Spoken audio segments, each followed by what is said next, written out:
Amen. Est-ce qu'on peut acclamer le Seigneur? Voilà. Depuis la semaine passée, Dieu nous avait conduits sur vraiment les songes, les visions, et aussi donc dans Daniel chapitre 4 précisément. Et c'est tout un enseignement, nous avons rappelé cela, que c'est tout un enseignement que Dieu est en train de nous donner. Jusqu'à hier, nous étions en train de parler de ce que le roi Nebuchadnezzar, le roi de Babylone, avait reçu des visions pendant la nuit. C'était des visions enchaînées. Et parmi les visions, il avait d'abord vu sur toute la terre, au milieu de toute la terre, un arbre d'une grande hauteur. Et ensuite, un de ceux qui veillent parmi les saints est descendu pour libérer une sentence. Il a crié contre vraiment cet arbre en disant abattez l'arbre, ainsi de suite. Donc Daniel chapitre 4, si tu en as le temps, n'oublie pas et cherche à avoir le temps pour lire Daniel chapitre 4 pour comprendre tout cela. Et jusqu'à hier, nous avons compris que c'était un langage de Dieu. Puisque Dieu nous parle par des songes, par des visions, lorsque les hommes sont livrés à un profond sommeil, nous avons rappelé que tu ne dois pas vraiment négliger les songes. Tu ne dois pas négliger les visions. Est-ce qu'on peut acclamer le Seigneur? Parce que c'est un langage. Nous avons vu aussi que ce sont des avertissements. Dieu ne parle pas des visions pour nous avertir, pour nous détourner du mal et de l'orgueil. C'est là où, d'une manière résumée, nous avons compris que dans la vie de ce roi-là, tout ce qui était arrivé, c'était à cause de l'orgueil.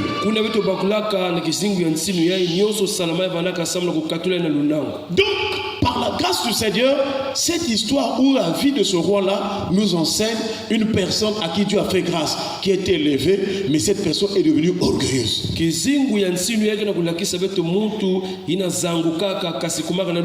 Voilà pourquoi Dieu lui a donné des visions et des songes et pour prononcer une sentence sur ce roi-là. Mais cette sentence ou bien tout ce qui se passe dans la vie du roi ne lui concerne pas lui seul. Comme ce roi-là était grand, fort et puissant, et que sa domination s'étendait jusqu'aux extrémités de la terre. Est-ce qu'on peut acclamer le Seigneur? C'est là où nous comprenons que ce qui se passe dans la vie de ce roi et de son royaume aussi est lié à un enseignement sur l'humanité entière. Donc de la même manière que ce roi Nebuchadnezzar était devenu orgueilleux,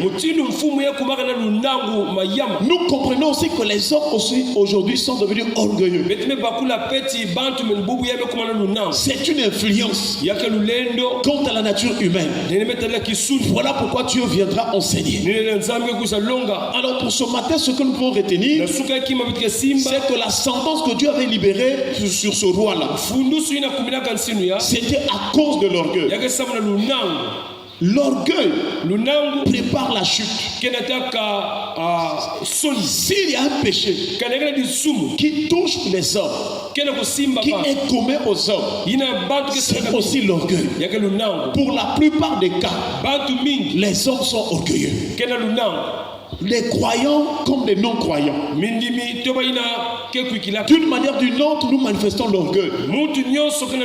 Mais là où il y a l'orgueil, Dieu vient pour briser. Est-ce qu'on peut acclamer le Seigneur? C'est là où nous comprenons que depuis le psaume 29, là, quand Dieu dit l'Éternel brise les cèdres, nous comprenons que Dieu est en train de parler aussi qu'il est le Dieu qui brise les orgueilleux. Et puisque nous sommes partis dans la vie de Job, Job aussi en fait mention. Job reconnaît que quelle que soit la renommée qu'un homme peut avoir sur cette terre, quelles que soient les faveurs, même si tous les jours tu as à manger, tous les jours tu mènes une vie paisible, une joyeuse et brillante vie, si tu es orgueilleux, Dieu va te briser. Dans la Bible, nous voyons l'homme riche. Je crois dans Actes chapitre 16. Luc chapitre 16, à partir du verset 19 jusqu'au verset 31. Cet homme-là menait joyeuse et brillante vie. Mais il n'avait aucun égard à un pauvre qui était à ses côtés qu'on appelle Lazare. C'était le signe de l'orgueil. Et Dieu avait brisé. Frères et sœurs, nous devons prier le Seigneur afin qu'il nous délivre de l'orgueil. Parce que si nous faisons une bonne étude de la Bible, nous allons remarquer que l'orgueil est à la base de tous les autres péchés. C'est-à-dire, chaque type de péché est un signe d'orgueil. Dieu nous a créés pour faire le bien. Lorsque nous faisons ce qui est mal, c'est une rébellion contre Dieu. Or, la rébellion veut dire aussi l'orgueil contre Dieu. Voilà pourquoi Jacques vient nous parler. Il dit qu'il accorde au contraire une grâce plus excellente. C'est pourquoi l'Écriture dit Dieu résiste aux orgueilleux, mais il fait grâce aux humbles. Le roi Nebuchadnezzar, voyant l'abondance, la renommée, la grandeur, la force qu'il avait, la domination qu'il avait, au point où d'autres venaient vers son pays, vers son royaume, pour avoir vraiment quelque chose à manger. Il s'est enorgueilli et Dieu l'avait brisé.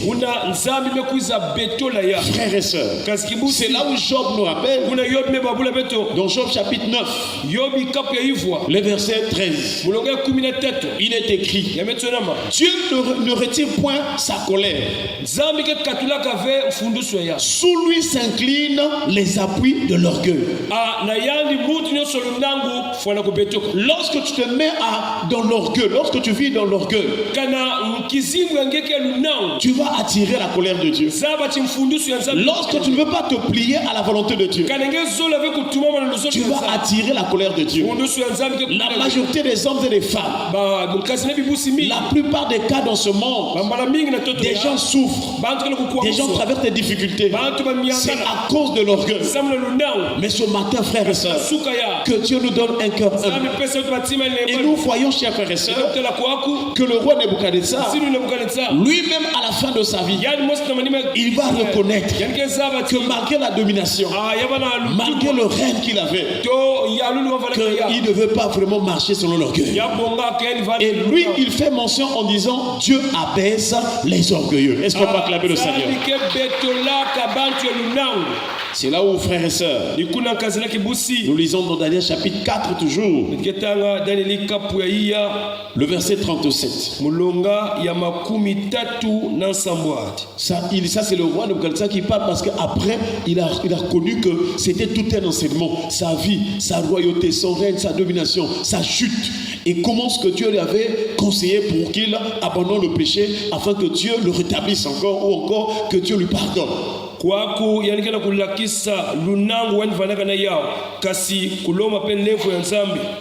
Il dit ceci, Daniel chapitre 4 verset 37.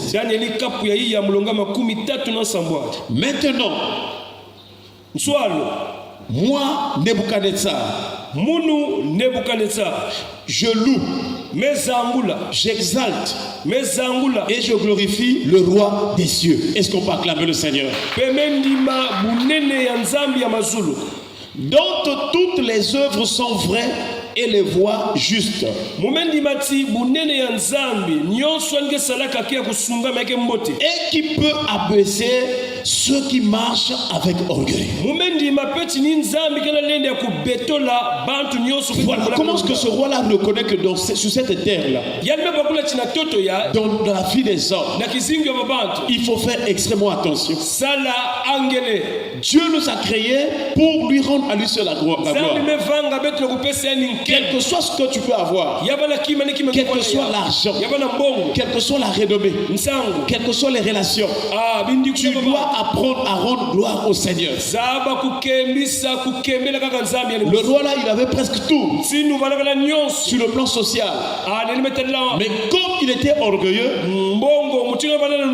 l'orgueil c'est l'image donc comme de l'adoration de soi-même. Et ce roi, il rappelle que maintenant, en tout cas, je reconnais que Dieu peut abaisser ceux qui marchent dans l'orgueil. Que signifie abaisser les orgueilleux? Pourquoi le roi en parle? Qu'est-ce que cela signifie? Abaisser ceux qui marchent dans l'orgueil. C'est ce que nous avons lu tout à l'heure. D'abord dans Jacques chapitre 4 verset 6. Abaisser ceux qui marchent dans l'orgueil signifie résister aux orgueilleux. Quand Dieu résiste aux orgueilleux, Dieu dans sa toute puissance empêche aux orgueilleux d'obtenir des choses jusqu'à ce qu'ils sachent que là-haut il y a une seule personne qui domine, c'est le Très-Haut. Donc il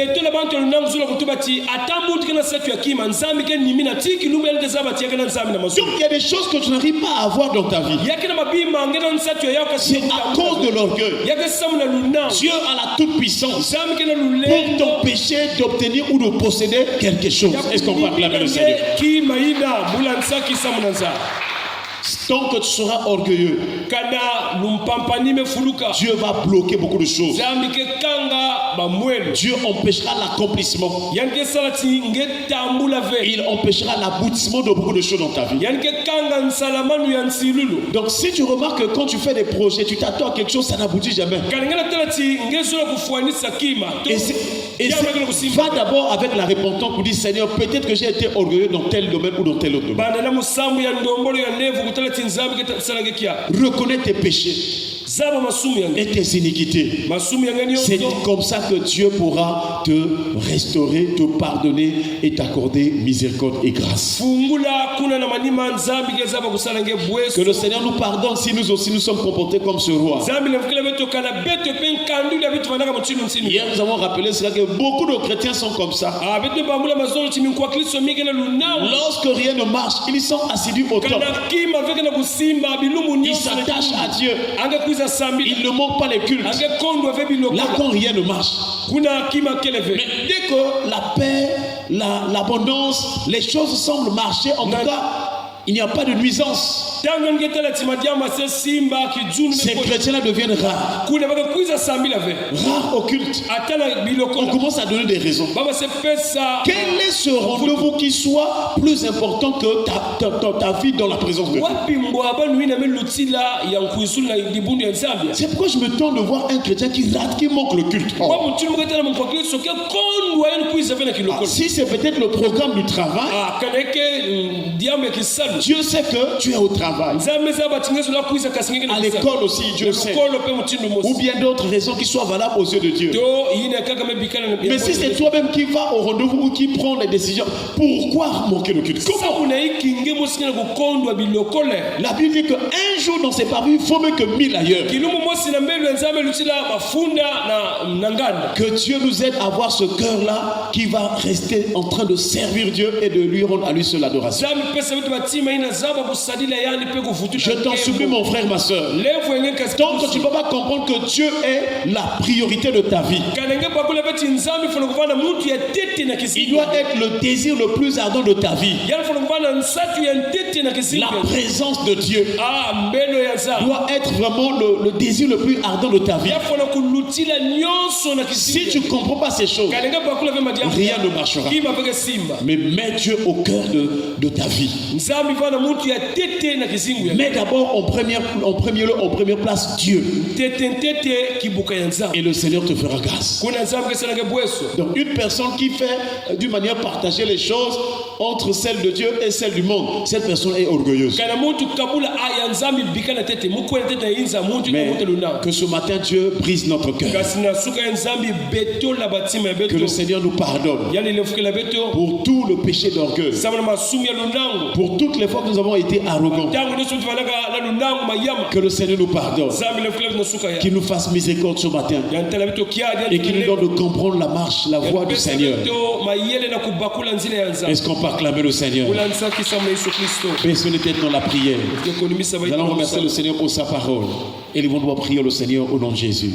Seigneur notre Père, donne nos grâces. Merci pour ta parole qui nous bénit. Merci pour ta parole qui nous restaure. Merci pour ta parole qui nous protège.